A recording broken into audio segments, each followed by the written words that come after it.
First it was Texas, then California, and today it's Virginia's turn to ride the redistricting wave of this election cycle. Voters there are considering a ballot measure that would redraw their congressional map. If it passes, it could potentially give Democrats 4 more seats in the House. Joining us, founder and director of the University of Virginia Center for Politics, Larry Sabato. He runs the Senator's Crystal Ball political analysis website. Larry, always good to have you.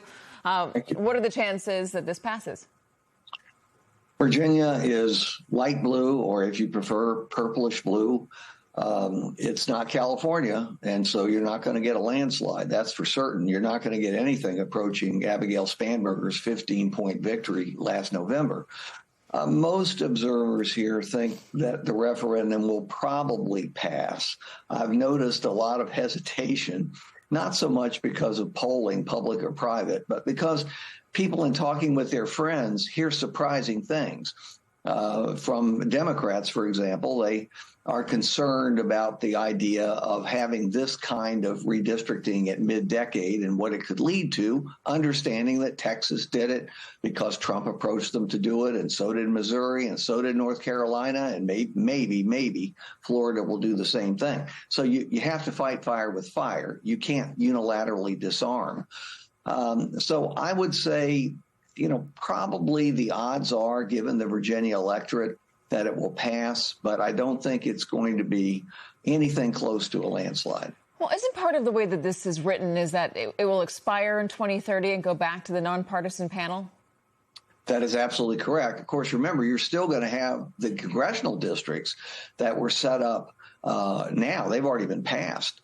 If, in fact, the referendum goes through, we know what the districts look like. So you're going to have incumbents in those districts, and 9 or 10 of them certainly will be Democrats.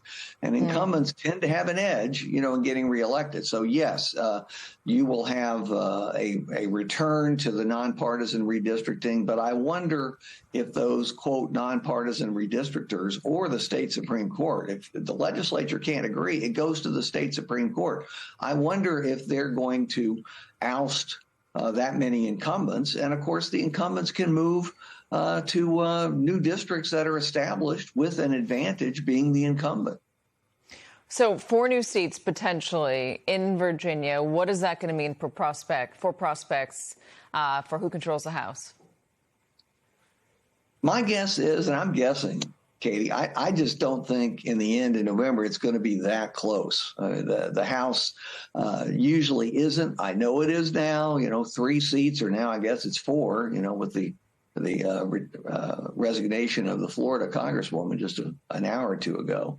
But it's going to be probably the norm is 10 or 15, a margin of 10 or 15 for the party controlling. Could be higher than that.